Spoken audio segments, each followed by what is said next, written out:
Bem-vindo, pessoal, ao programa Porta de Hangar, um oferecimento da ONU LED que ilumina o nosso estúdio, o nosso hangar e o nosso querido convidado também. O oferecimento também da Black Hawk. A Black Hawk modifica o seu King Air B200 ou qualquer King Air, deixa ele com um upgrade, melhor no motor, o acabamento interno, a parte de aviônica também e os caravans também melhora a potência do motor, bem bacana. Também o oferecimento da Plane Aviation, lá você compra o seu Cirrus Zero bonitão vindo dos Estados Unidos ou usado também. Fala lá com o Sérgio Benedetti que ele te ajuda na compra.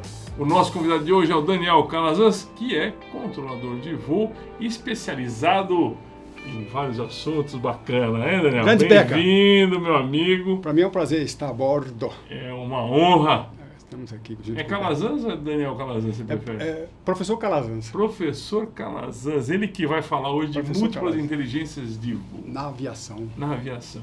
Que legal. Que assunto é esse?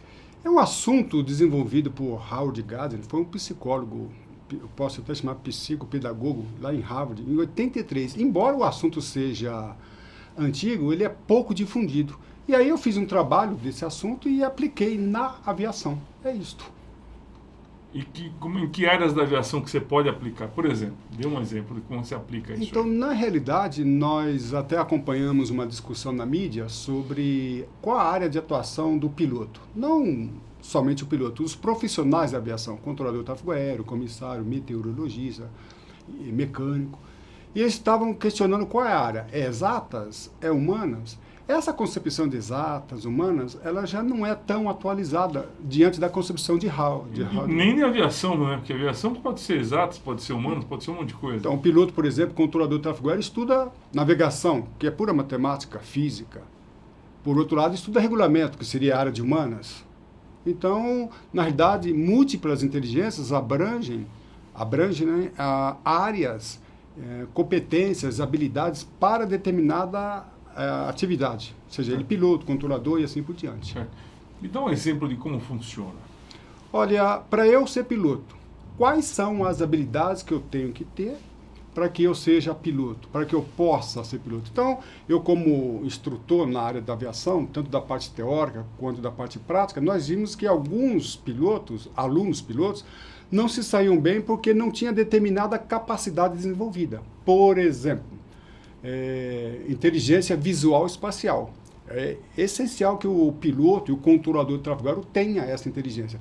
Como ele se posicionar geograficamente. Principalmente o controlador de voo que não está dentro de um avião, né? Ele está dentro de uma sala fechada. Exatamente isso. É pior, né? Porque ele tem que ter a consciência mesmo. Pior né? mesmo. Então, o que acontece? Então, o controlador de voo, o piloto, eles precisam ter essa habilidade, competência muito bem desenvolvida. Se ele não tiver essa capacidade, ele não consegue ser piloto e não consegue ser controlador de tráfego aéreo. Está aí uma das inteligências que é muito bem explicada ali por Howard Gardner. Então, na aviação, o piloto ou controlador de tráfego aéreo adquire essa capacidade por intermédio do estudo aprofundado da navegação aérea, por exemplo. Entendi.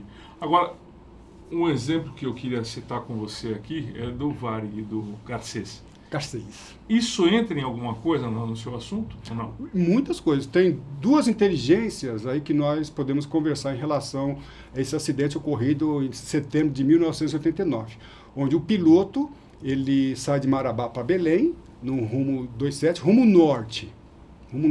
E ele estava 027, né? 027, rumo norte praticamente. De repente, ele, por um erro matemático de inserção dos dados da navegação, ele vai para oeste, né? Para rumo para a esquerda, 270. Aí a pergunta interessante, o que aconteceu com ele ali? Ele não vou dizer que ele não teve, mas não usou a inteligência visual espacial. Porque em juízo, e até mesmo para a mídia, dando entrevista para um jornalista, foi a ele feita a seguinte pergunta, em juízo e também pelo jornalista. Você está voando no período da tarde, no rumo norte. O sol estaria onde? Na sua cauda. O juiz fez essa pergunta para ele. Ou na sua proa, aliás, perdão. Na sua proa. Exatamente. Né? Aí ele...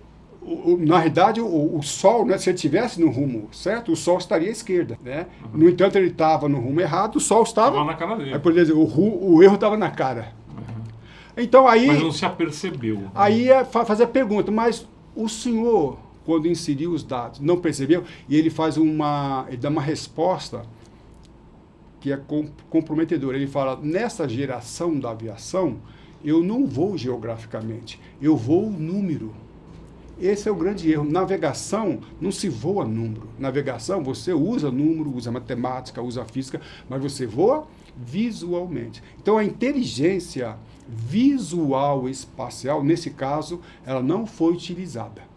Esse é um clássico exemplo de que a inteligência visual, ou no caso a ausência, né, a não utilização, comprometeu seriamente o voo. Então, podemos dizer então que o acidente da Air France, por exemplo, não foi a mesma coisa?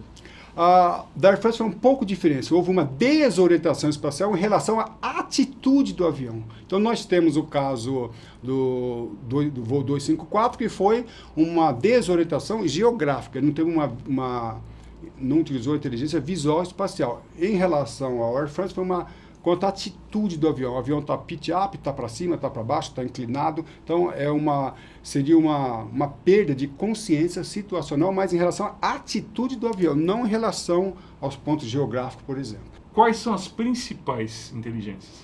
A Howard Gardner, em 83, ele desenvolve 7 inteligências. Hoje já estamos em 9. Mas as principais para a atividade aérea, eu considero esta é uma delas.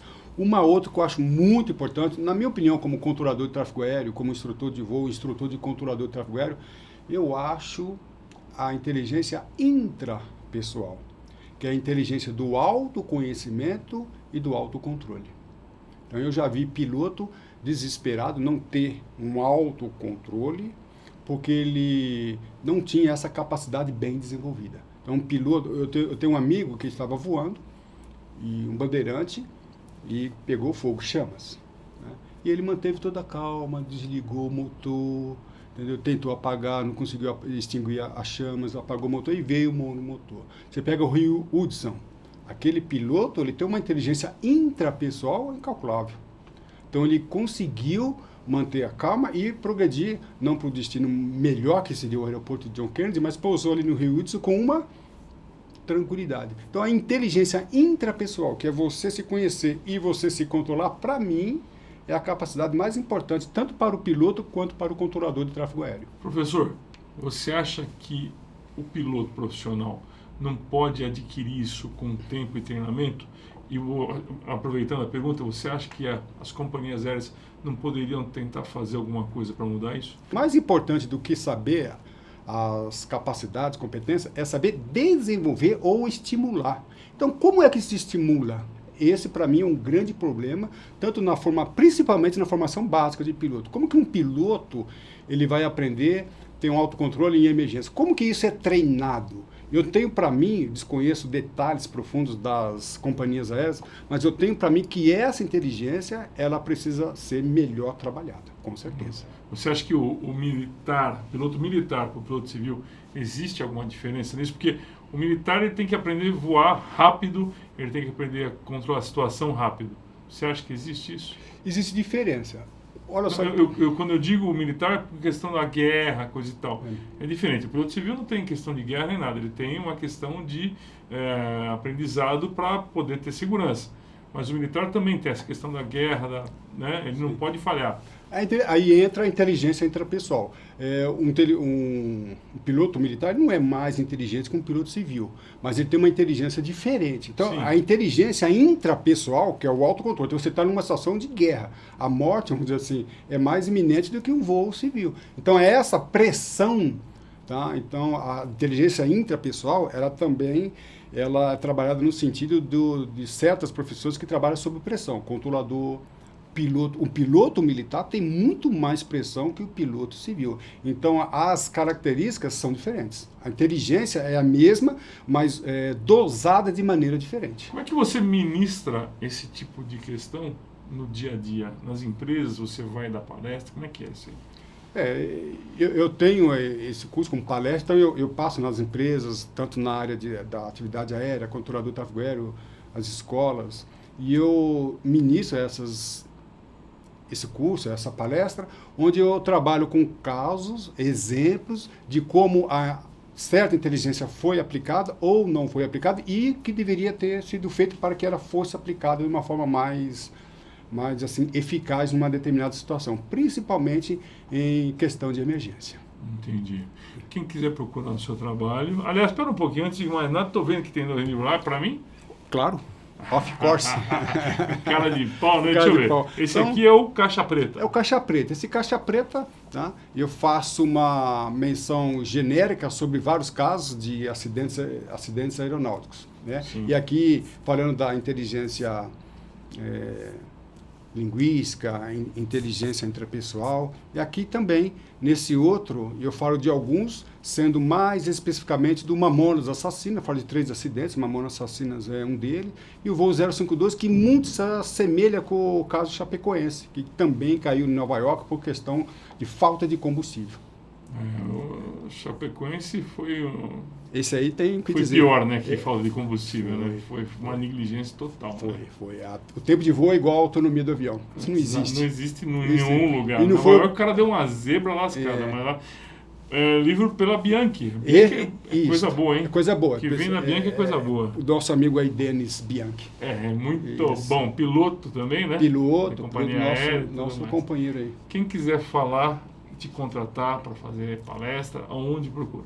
Calazans Aviation, né? Contato @professorcalazans.com.br. E nós temos uma promoção, né, Beccario? Promoção é bom, hein? Promoção, hein? Aqui. Quem assistir esse programa... Já sei. Leva o Beccario de mim. Aguenta, vamos lá, se aguentar pode levar, eu deixo. Quem assistir esse programa e falar que assistiu esse programa, nós temos vários cursos no Calazans Aviation, curso online. De perito aeronáutico, fraseologia, tráfego aéreo, direito aeronáutico e vários outros cursos. Quem assistir esse programa tem até dezembro de 2020 50% em qualquer curso nosso. É mesmo? É só falar, assistir Beccario. Tem que citar, manda um e-mail para nós. Não vai perder não, Beccario fazendo desconto aqui, hein? Tá bom. Azan, obrigado pela visita. Vamos gravar mais um programa em breve com você. Temos vários assuntos. Muito assunto para conversar, tá bom? Para mim foi um prazer. Um aero, um abraço e tudo de bom. Então tá bom. Obrigadão, meu amigo. Valeu. Prazer é meu. Tchau, tchau. Pessoal, fique no canal, dá o seu joinha, dá aquela bela clicada. Faz seu comentário legal, que os caras que comentam coisa feia, eu corto da nossa relação. Tá bom? Um abraço a todos. Eu fico até o próximo programa. Valeu!